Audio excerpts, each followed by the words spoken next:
মুদ্ৰা আৰু বেংক ব্যৱস্থা এই চেপ্টাৰটোৰ ভিতৰত কি কি ইম্পৰ্টেন্ট MCQ কুৱেশ্যন আৰু কি কি ইম্পৰ্টেন্ট লং কুৱেশ্যন আছে A to Z এইটো ভিডিঅ'ত আলোচনা কৰিম মই তোমালোকক এইটো ভিডিঅ'ত যিকেইটা লং কুৱেশ্যন আৰু যিকেইটা MCQ কুৱেশ্যন দেখুৱাই দিম সেইকেইটা কুৱেশ্যনৰ ভিতৰত তোমালোক মেট্ৰিকত 100% শিওৰ কমন পাবা একো টেনচন কৰিব নালাগে মই যিকেইটা কুৱেশ্যন দেখুৱাই দিম সেইকেইটা কুৱেশ্যন তোমালোক ভালকৈ পঢ়ি যাবা মুদ্ৰা আৰু বেংক ব্যৱস্থা এই চেপ্টাৰটোত টোটাল নম্বৰ আছে 5 এতিয়া আমি চাইলো কি কি ইম্পৰ্টেন্ট MCQ কুৱেশ্যন আৰু কি কি ইম্পৰ্টেন্ট লং কুৱেশ্যন আহিব সেইকেইটা ভালকৈ চাম প্ৰথমতে তোমালোক চাবা মুদ্ৰাৰ কাৰ্যাৱলী ইয়াৰ পৰা এটা মোস্ট ইম্পৰ্টেন্ট MCQ কুৱেশ্যন দিব পৰীক্ষাত কুৱেশ্যনটো তোমালোক ভালকৈ চাবা কুৱেশ্যনটো হ'ল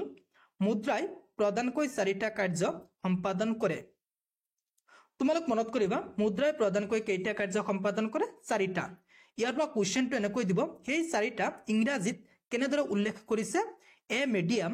এ measure a standard and a store তোমালোক কুৱেশ্যনটো এনেকৈ দিব মুদ্ৰাই প্ৰদানকৈ চাৰিটা কাৰ্য সম্পাদন কৰে সেই চাৰিটা এই বুলি নিদিব সেই বুলি দিব সেই চাৰিটা কাৰ্য ইংৰাজীত তলত উল্লেখ কৰা হ'ল তেতিয়া তোমালোক মনত কৰিবা চাৰিটা অপচন থাকিব তোমালোক অপচনত চাবা a medium a measure a standard and a store এইকেইটা থাকিব তোমালোক ভালকৈ অপচন কেইটা চাই শুদ্ধ উত্তৰটো পৰীক্ষাত লিখি থৈ আহিবা তোমালোক জাষ্ট মুদ্ৰাই প্ৰদানকৈ চাৰিটা কাৰ্য সম্পাদন কৰে সেইকেইটা মনত কৰিবা a medium a measure a standard and a store এইকেইটা মনত কৰিবা MCQ কুৱেশ্যনটো পাৰিবা নেক্সট তোমালোক চাবা নেক্সট ইম্পৰ্টেন্ট MCQ কুৱেশ্যনটো হ'ল ভাৰতবৰ্ষৰ মান মুদ্ৰা হ'ল চাৰিটা অপচন থাকিব তেতিয়া তোমালোক মনত কৰিবা ভাৰতবৰ্ষৰ মান মুদ্ৰা কি হ'ব টকা বুজি পালা নেক্সট তোমালোক চাবা কলা মুদ্ৰাৰ উৎপত্তিৰ কাৰণ হ'ল চাৰিটা অপচন থাকিব তেতিয়া তোমালোক মনত কৰিবা কলা মুদ্ৰাৰ উৎপত্তিৰ কাৰণ হ'ল কি হ'ব অৰ্থনৈতিক অপৰাধ বুজি পালা নেক্সট তোমালোক চাবা মোস্ট ইম্পৰ্টেন্ট MCQ কুৱেশ্যন এইকেইটা তোমালোক ভালকৈ চাবা মন্তে শব্দটোৰ ঠাইত জাৰ্মানসকলে বেংক শব্দটো ব্যৱহাৰ কৰিছিল ইটালীত মন্তে শব্দটোৰ ঠাইত বেংকো ফৰাচীত বেংকে আৰু ইংলেণ্ডত বেংক এইকেইটা শব্দ ব্যৱহাৰ কৰিছিল তোমালোকক কুৱেশ্যনটো এনেকৈ দিব মন্তে শব্দটোৰ ঠাইত জাৰ্মানীসকলে বা জাৰ্মানসকলে কোনটো শব্দ ব্যৱহাৰ কৰিছিল এনেকৈ কুৱেশ্যন দিব তোমালোকে এইকেইটা মনত কৰিব মন্তে শব্দটোৰ ঠাইত জাৰ্মানী বা জাৰ্মানসকলে বেংক শব্দটো ব্যৱহাৰ কৰিছিল ইটালীসকলে কি ব্যৱহাৰ কৰিছিল বেংকো ফৰাচীসকলে বেংকে আৰু ইংলেণ্ডত বেংক এই শব্দকেইটা ব্যৱহাৰ কৰিছিল তোমালোক মনত কৰিবা দেই জাৰ্মানীসকলে বেংক আৰু ইটালীসকলে বেংকো ফৰাচীসকলে বেংকে আৰু ইংলেণ্ডত বেংক এই শব্দকেইটা ব্যৱহাৰ কৰিছিল মোস্ট ইম্পৰ্টেন্ট তোমালোক ভালকৈ চাবা নেক্সট ইম্পৰ্টেন্ট MCQ কুৱেশ্যনটো হ'ল ভাৰতবৰ্ষত প্ৰথমটো বেংকৰ নাম কি এইটো কুৱেশ্যন মোস্ট ইম্পৰ্টেন্ট তোমালোক ভালকৈ চাবা ভাৰতবৰ্ষৰ প্ৰথমটো বেংকৰ নাম কি আৰু কেতিয়া স্থাপন কৰা হৈছিল হেতু মনত কৰিবা ভাৰতবৰ্ষৰ প্ৰথমটো বেংকৰ নাম হৈছে বেংক অফ হিন্দুস্তান আৰু কেতিয়া স্থাপন কৰা হৈছিল 1770 চনত তোমালোক মনত কৰিবা দেই ভাৰতবৰ্ষৰ প্ৰথমটো বেংকৰ নাম কি আৰু কেতিয়া স্থাপন কৰা হৈছে এই দুটা মনত কৰিব most important next important MCQ কুৱেশ্যনটো হ'ল অসমৰ প্ৰথমটো বেংকৰ নাম কি আৰু কেতিয়া স্থাপিত হৈছিল বা কেতিয়া স্থাপন কৰা হৈছিল তোমালোক মনত কৰিবা অসমৰ প্ৰথমটো বেংকৰ নাম হ'ল গুৱাহাটী বেংক আৰু কেতিয়া স্থাপিত কৰা হৈছিল বা স্থাপন কৰা হৈছিল 1926 চনত 100% শিওৰ এই দুটাৰ পৰা এটা কুৱেশ্যন আহিব তোমালোক চাবা ভাৰতবৰ্ষৰ প্ৰথম বেংকটোৰ নাম কি বেংক অফ হিন্দুস্তান কেতিয়া স্থাপন কৰা হৈছিল 1770 চনত তোমালোক বেংক অফ হিন্দুস্তান এটো মনত কৰিবা নেক্সট তোমালোক চাবা অসমৰ প্ৰথমটো বেংকৰ নাম কি গুৱাহাটী বেংক এটো কেতিয়া স্থাপিত কৰা হৈছিল 1926 চনত এই দুটা তোমালোক ভালকৈ মনত কৰিবা মোস্ট ইম্পৰ্টেন্ট নেক্সট ইম্পৰ্টেন্ট কুৱেশ্যনটো হ'ল দেশ এখনৰ বেংক ব্যৱস্থাৰ মুৰব্বী বেংকটোৰ নাম হ'ল চাৰিটা অপচন থাকিব তেতিয়া তোমালোক মনত কৰিবা কেন্দ্ৰীয় বেংক মানে দেশ এখনৰ বেংক ব্যৱস্থাৰ মুৰব্বী বেংকটোৰ নাম কি কেন্দ্ৰীয় বেংক নেক্সট ইম্পৰ্টেন্ট কুৱেশ্যনটো হ'ল হবাতোকৈ পুৰণি কেন্দ্ৰীয় বেংকটোৰ নাম হ'ল চাৰিটা অপচন থাকিব তেতিয়া তোমালোক মনত কৰিবা সুইডেনৰ ৰিক্স বেংক নেক্সট ইম্পৰ্টেন্ট কুৱেশ্যনটো হ'ল লগতে তোমালোক ছুইডেনৰ ৰিক্স বেংক কেতিয়া স্থাপিত কৰা হৈছিল হেতু মনত কৰিবা 1656 চনত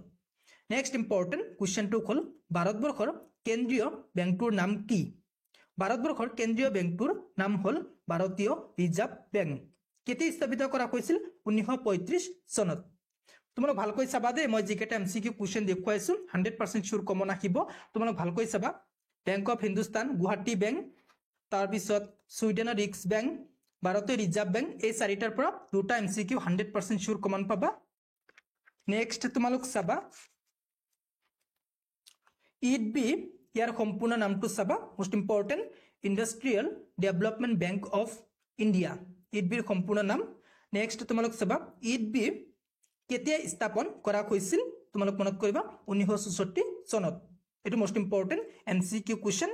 নেক্সট চাবা তোমালোক নাবাৰ্ড ইয়াৰ সম্পূৰ্ণ ৰূপটো চাবা national bank for agriculture and rural development নাবাৰ্ডৰ সম্পূৰ্ণ নাম নাবাৰ্ড কেতিয়া স্থাপন কৰা হৈছিল 1982 চনত মোস্ট ইম্পৰ্টেন্ট তোমালোক চাবা তোমালোক কোৱেশ্চনটো এনে কৈ দিব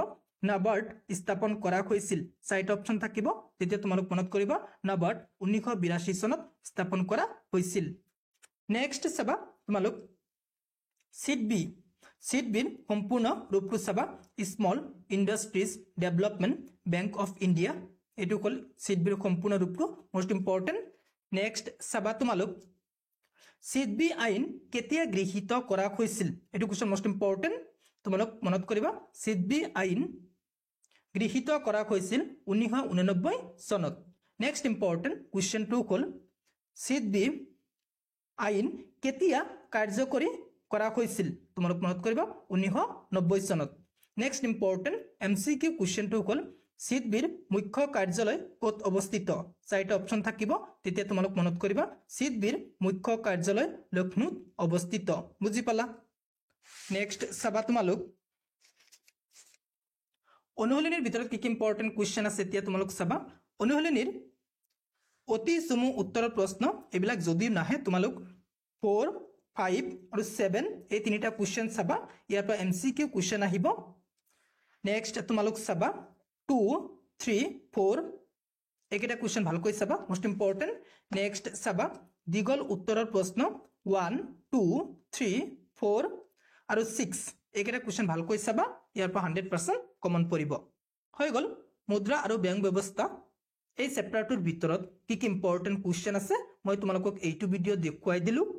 যদি তোমালোকৰ কোনোবা এটা কোৱেশ্চনৰ উত্তৰ কনফিউজ থাকে মোক কমেন্ট কৰি কবা মই সেই কোৱেশ্চনটোৰ উত্তৰ দিবলৈ চেষ্টা কৰিম লগতে তোমালোক মোক কমেন্ট কৰি কবা এমসিকিউ কোৱেশ্চনৰ আৰু কোনটো সাবজেক্টৰ কোনটো চেপ্টাৰৰ মোস্ট ইম্পৰ্টেন্ট এমসিকিউ কোৱেশ্চনৰ ভিডিও লাগে মোক কমেন্ট কৰি কবা মই সেইটো সাবজেক্টৰ সেইটো চেপ্টাৰৰ মোস্ট ইম্পৰ্টেন্ট এমসিকিউ কোৱেশ্চনৰ ভিডিও বনাই মোৰ ইউটিউব চেনেলত আপলোড কৰি দিম যদি তুমি মোৰ চেনেলত প্ৰথমবাৰৰ হোৱা মোৰ চেনেলটো সাবস্ক্ৰাইব কৰিবা thank you watching the video